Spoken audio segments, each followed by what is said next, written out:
What's going on, guys? It's Cimoooooooo. So today I'm bringing to you my top 5 meta decks for the May 2019 format. In the aftermath of the new ban list, we do have to cover our top decks as always, and these are going to be the decks that we're most likely going to be seeing going into the National and World Championship qualifier format. So there's a lot to discuss, and I want to go ahead and get right into it. So kicking things off with number 5, I actually don't have one particular deck for you guys. It's more of like a conglomerate. I know I've been doing this for you guys the last couple of videos solely because any of these decks realistically can top. I mean, we have stuff, let's say, like Pendulum Magician. Pendulum Magician has been able to top YCS after YCS, at least to a minor extent. I mean, you always see that one Pendulum Magician sneaking in at that, top 32 level, and even beyond that, there are players that are still managing to tear it up on the regional scene. Not to mention, with the new introduction of the Endymion cards, you're getting a new little supplementary engine that you can throw into your Pendulum Magician deck. I don't think Endymion Pure is kind of good enough on its own, but combined with all the other different Pendulum Magician engines that we've seen Pendulum Magician do well before that, I think Pendulum Magician is definitely a number 5 contender. But then you also have a deck like True Draco. True Draco has also been able to top YCSs in the past in these prior formats, and the ban list didn't really affect rogue decks in the slightest. Like, yeah, Summon Sorcerers kind of affected some of them, but the majority of the hits were to the higher tier decks, and all the other decks that have been able to just pretty much prosper in this format are still able to do so, and True Draco is one of them. True Draco is just able to assemble some incredibly powerful boards going first, and then it's able to rip apart your opponent's boards going second, just because of the way the True Draco cards function. You've got decks like Trickstar, like Guru Control, like Altergeist. Don't forget Altergeist. I know Altergeist hasn't really done a whole lot recently, but it's a deck that's still able to do well at the regional level, and not to mention all the aforementioned decks, apart from maybe like Pendulum Magician, can take advantage of the brand new card out of Dark Neostorm, Crackdown. So Crackdown can actually give these decks even more versatility, being able to just kind of interrupt your opponent during their turn by stealing their monsters, preventing them from going into their link plays or doing anything like that. So I think Crackdown is just going to keep solidifying these decks at the number 5 slot. So whether you're playing Pendulum Magician, True Draco, Trickstar, Guru Control, Altergeist, whatever, I think all these decks are very viable options. So that's why I decided to give you 5 decks for my number 5 slot. But coming in at number 4, we have the deck that probably suffered the most hits from the April 2019 ban list, Danger Thunder Dragon. Now, just because the deck suffered the most hits doesn't mean the deck is unplayable by any stretch of the imagination, because realistically, what did the deck lose? I mean, it may have lost Summon Sorceress, which was probably the biggest hit to the deck, and it wasn't necessary to the deck, but it did allow certain 2-card combinations to result in much more just catastrophic boards for your opponent to deal with. Just acting as the extender that Summon Sorceress is, it made it a lot easier to do a lot of your combos, because Summon Sorceress is an incredibly powerful card.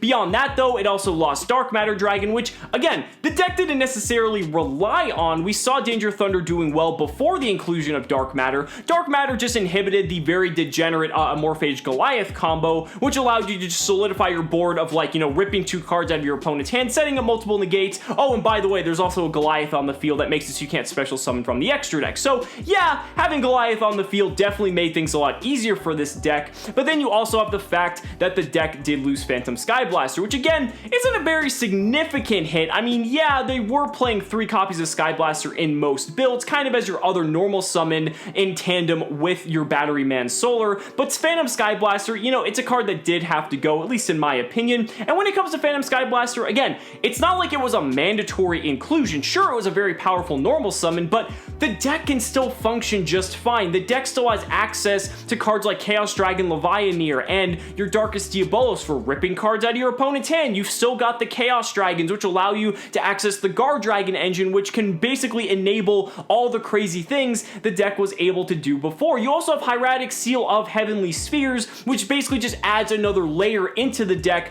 of disruption. So by no means is Danger Thunder Dragon dead. We saw in the past that even with all these changes, the deck is still perfectly functional. So that's why I went ahead and gave it the number number 4 slot. Now coming in at number 3, we have the former reigning champion when it comes to these top 5 meta deck lists, and that is Sky Striker. Now Sky Striker only incurred one specific hit, and that is Sky Striker Ace Kagari going to 1, but I think that hit might be significant enough for this deck to be kind of put in balance with the other decks of the format. I mean, sure, the deck still has 3 copies of Engage, the deck still has 3 copies of Multi-Roll, the deck still has 3 copies of Widow Anchor, so the deck can still do everything it's been doing, but losing a piece of its central recursion in Kagari, I think definitely slows the deck down a lot. Now, again, you still have Multi-Roll to access all these cards once you've used them prior, but when they leave the field after being resurrected with Multi-Roll, you're not going to be getting them back. And the thing about Kagari that made it so powerful is that you were basically able to double up on all of your powerful cards. I mean, you were able to double up on your Engage before, like, Multi-Roll would touch it, so it's like you could use the same copy of Engage effectively like 3 times before it actually got banished like off of Multi-Roll, and you could be doing that every single turn as long as you had an expendable copy of Engage or whatever Sky Striker spell you wanted so that you could re-access it with Kagari. So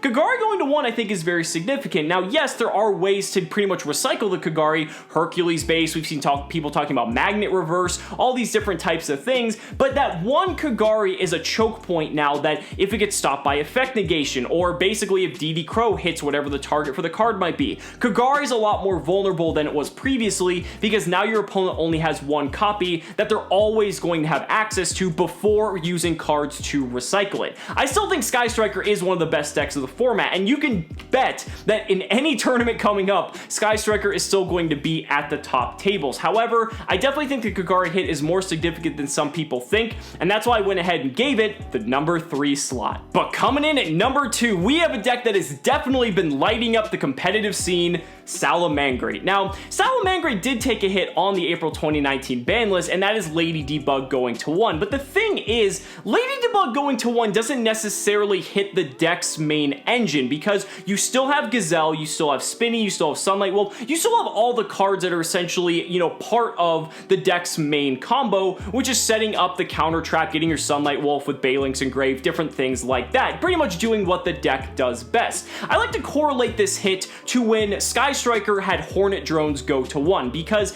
yes, the deck lost a little bit of consistency, but it didn't take away any of the core aspects that made the deck what it was. It was just a card that you could play, whether or not you chose to, that was up to you, that would effectively boost your consistency. With Hornet Drones, it gave you more rays. With Lady Debug, it basically gives you more ways to access your combo, which are effectively the same thing for what both decks are trying to accomplish. Thing is though, with Dark Neostorm, we have replacements for this card. I mean, Signet Mining basically does the exact same thing as Lady Debug. It does have a little bit more of a weak point because it is a -1 as opposed to being a monster on the board. However, Lady Debug gave the deck a little bit of an inherent weakness to Ghost Ogre that the deck didn't necessarily need, and honestly, some people weren't even playing Lady Debug at all. I mean, some people were just going the Flame Buffalo route and just perfectly okay with that. So Lady Debug was not this essential card to the deck, it was just added consistency if you wanted it without taking away from what the deck does best. So I definitely think Salamangreat is going to continue to thrive and prosper. The deck has just so much going for it. It can incorporate a multitude of hand traps, and the deck is just really good at what it does. So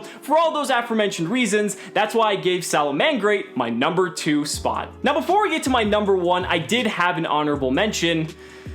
And it's Mystic Mine Burn. Yes, I had to put this in the honorable mention spot because this is a very real deck. I mean, ever since I made the video talking about this, people have just been playing this in mass on Dueling Book and on YGO Pro, and apparently some people just don't like having friends or just like torturing their opponent, but this is a very real deck. But I don't know when it comes to the competitive scene how much this is going to impact our format, because the weird thing is, like, the mirror match for that deck is just utterly atrocious, and I feel like people aren't going to want to play something like that restrictive. Like, you have to like a very specific type of deck to want to play this, and with all the other options available, especially at the current moment, like I said, I mean, you just have to go back to my number 5 to know how many decks are viable in this current format.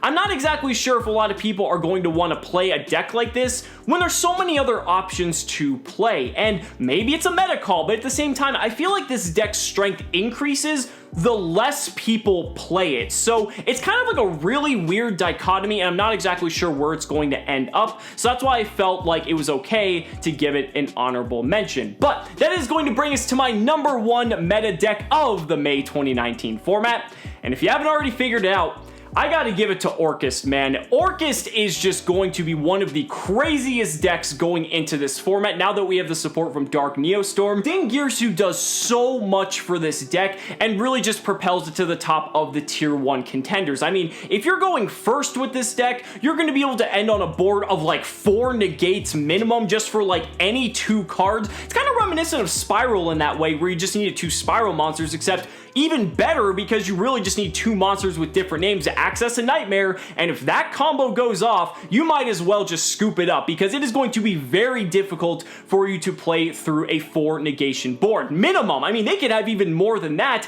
depending on their variant, but even if this deck is going second, just by doing the exact same combo, you can end on just baking a Borrelsword Dragon and like killing your opponent. I mean, we've seen Orcust do well in the past. I mean, this deck is no stranger to the top tables of competitive play, but now that we have Dingirsu and now that we have the counter trap, which that's on a completely different level as well, because the counter trap, not only does it banish whatever it negates, but it's also a Rhoda for like whatever you want in your deck, and yeah, you just play one of it because it's searchable, but like, that's just insane. Like, that's probably one of the greatest in archetype counter traps I've ever seen, and just watching this deck play, it can do so much, and there's so many different ways to access it. I mean, you can play the Dangers, you can play the Trickstar engine, you can play, you know, the Neospace Connector engine, you can play the Sky Striker engine. There's so many different ways just to get 2 monsters on the board, and then you can do this amazing combo that is very difficult for your opponent to deal with. And yeah, hand traps can potentially pose a problem here, but the thing is, this deck can play through so much just because